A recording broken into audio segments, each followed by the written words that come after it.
Hey everyone, welcome to my brand new YouTube channel. Today for my first episode I've decided to go and visit my local air ambulance in Redhill, so I'm going to take off from here in Shoreham with my little R22 and go and visit them, see how they work. Come along with me. So this is my first YouTube video. I was a bit stressed and awkward, and of course I forgot my in-flight sound recorder at home. But the radio calls and conversations sounded a bit like this. We have clearance, Clarence. Roger, Roger. What's our vector, Victor? Dime, Sandro. Sì? Che ridicolo!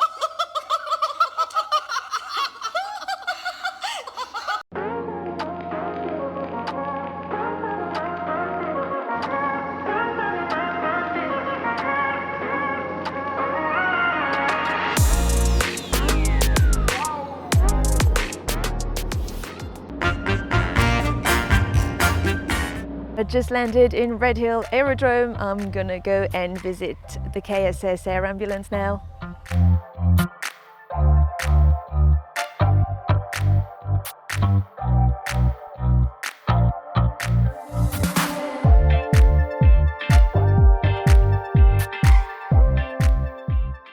I'm at the KSS Air Ambulance, Surrey, Sussex, which is the area I live in.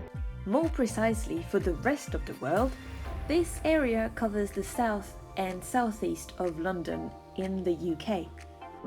So I was just about to sit down, have a little chat, ask some questions to one of the pilots here, and they got called on the mission. So I think they called on average 9 times every day. While they're off on a mission, here's some footage taken at the start of the morning shift.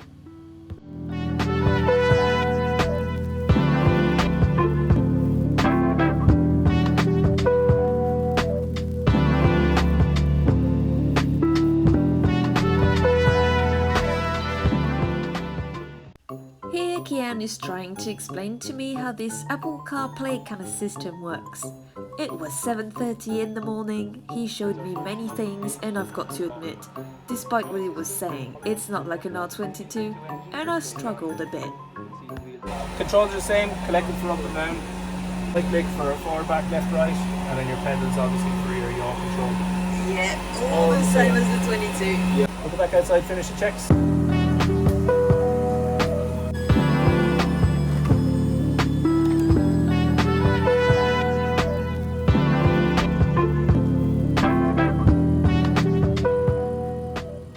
Mike and I will go out and we're going to wash the engines. I'm gonna start a big guy. Right. How's that work then? We're going to start spraying water into the engine. Yep. It's going to clean the compressor blades. We're going to do that for around about 30 seconds. And then within 15 minutes we have to start the aircraft for it to dry that engine back out.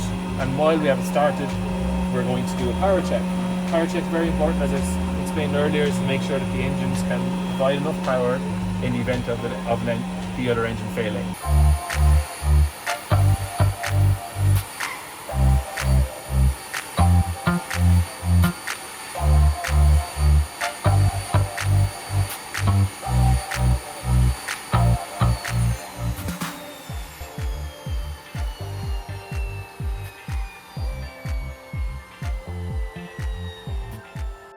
Time for some power checks. It's gonna get noisy.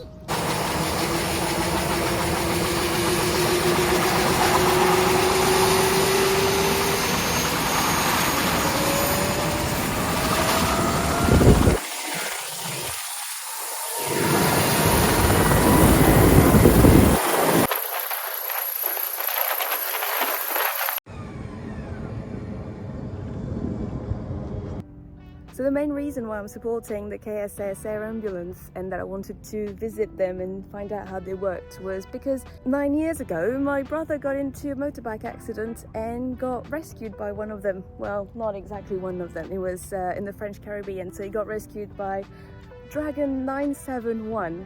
So the Dragons are the Sécurité Civile helicopters in France on the French territory. I was quite thankful for what these guys do. And while I'm at it, if by any random chance the crew that happened to pick up my brother on the 24th of December 2014 in Guadeloupe is watching, Thank you guys. Now the second crew is about to go on another mission.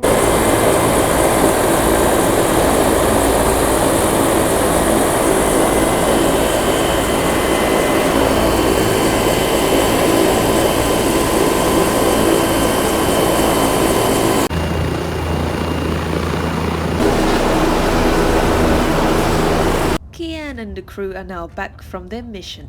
I let him have his lunch, and after he's had his breather, we sat down to have a little chat. Hello Cian! Hi. So you took off for a mission not long ago and that was very, very quick. How long does it take you to get ready and go for a mission, and then how long do you take maximum to reach the place where you have to fly to the accident? So at Air Ambulance Charity, Surrey, Sussex, we aim to be off the ground within 5 minutes by day, 15 minutes by night. So we need a little bit extra time at night time to plan where we're going to land. There's stuff at night that we can't see when we're using our night vision goggles, so we need to check it on satellite views and on street view and stuff like that. And then we can reach any part of the Surrey, Sussex area within about 30 minutes. We have 2 aircraft here at Redhill. You see one we're in here today is Helimed 60, and the one at the back of the shot there is Helimed 21. The Helimed 60 operates from 7 a.m. 7 p.m. is one shift, 7 p.m. to 7 a.m. and then the other aircraft on Helimed 21 is from 8 to 8. Very, very long shift. So for these to be so quick, I suppose you guys need to be very organized and you have to have really good teamwork between pilots, medic crew, dispatchers, all of it. How does that work? So each crew is made up of a captain and a co-pilot, a doctor and a paramedic. The day starts off with a checking of the aircraft, bring it outside, we come together, we brief what the events of the day or anything that might affect the day, like weather or notices or NOTAMs. Job comes in, first thing that happens, captain and co-pilot will go out to the aircraft. The dispatcher will be sending us through the location onto our iPads that will come in as we're walking out. We'll get the aircraft started, the medics will join us, and we get through our checks and off we go.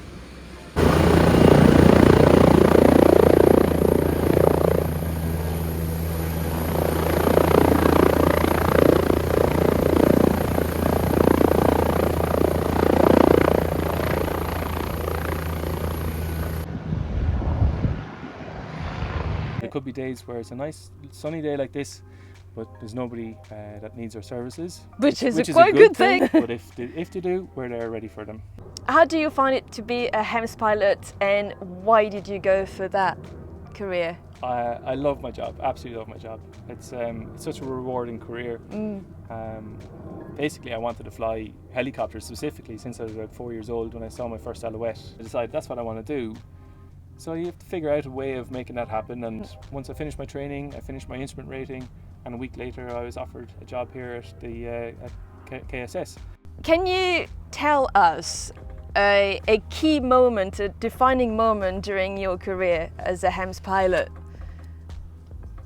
I guess there's lots of different events that will stay with you. I tell you what's really nice about working with KSS is even after a really busy day, that the first thing that happens would be the duty manager would have come out and check on the crew. The duty manager came out, said, "You guys okay?" And just made sure that we knew that if we wanted to chat, if we wanted to have time off, just say so. That's really important. It's really nice to know that the team here are looking out for each other. Mike's got so many thousands of hours of experience doing all sorts of different things in the military, and this being my first commercial job, we always have a good time working together, we always have a good laugh, but then as soon as we're working, it's very different. Really we switch professional. It's nice to be able to come in and have someone who's receptive and open, And this isn't paid either. Yes, buy me an ice cream later. Right, Cian, can you tell me a bit about the helicopter you fly in? Yes, of course. This is the Augusta Westland, or AW169. So in the cabin, we've got a doctor sitting here, paramedic over there, and potentially a patient here on the stretcher. We've got a lot of bags, so we've got ventilators, we've got hemorrhage control, we've got airway bags, we've got lots of different drugs bags, extra bags up on the shelf in case we get more than one job, so one after the other. We have spares, we have transfer bags, we have a pediatrics bag, we've got a boot full of equipment as well.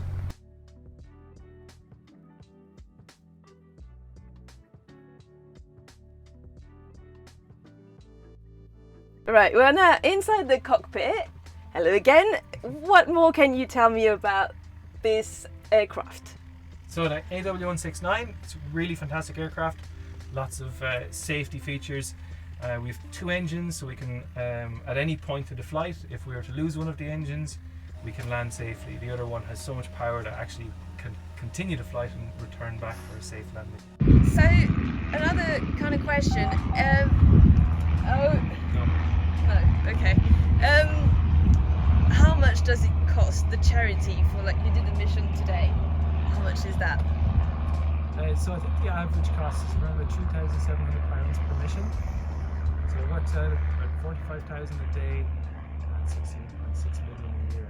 It's a lot. You do math really quickly in your head. I'm a pilot. And all of that is charity funded, all of it? Yeah, so 87% of the money needed to keep our service going comes from charity donations. So that's by the people of Surrey, Sussex. And that's the same for all of the ambulance across the country? Yes, so I think it's 21 air ambulance services and they're all charity funded. So to help the charity with all those missions, what are the ways to give money to them and support the charity? So many ways. There's just direct donations. You can hold events in your local area and raise money for the service. You can take part in some of the organised events, like the heli hike is coming up, the hand hike, which I believe you did. I did the hand hike. There's even at my heli school they've got this little the pot. piggy, little thing you put your little money in it to help. Any ways to help, really.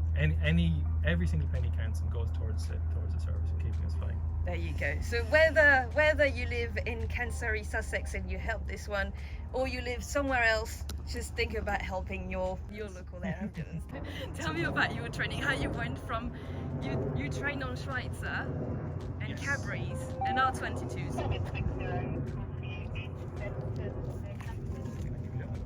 Okay, Bye-bye. bye. Hey, off he goes.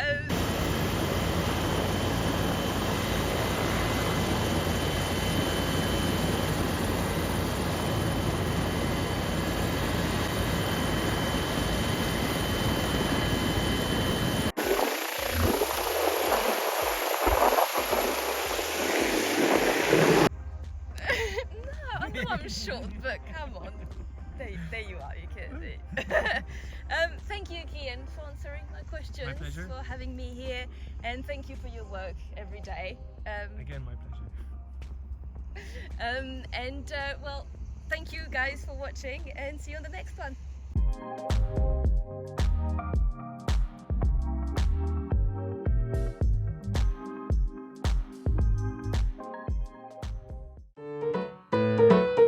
How long does it take you maximum to reach the place of the accident or wherever you need to go?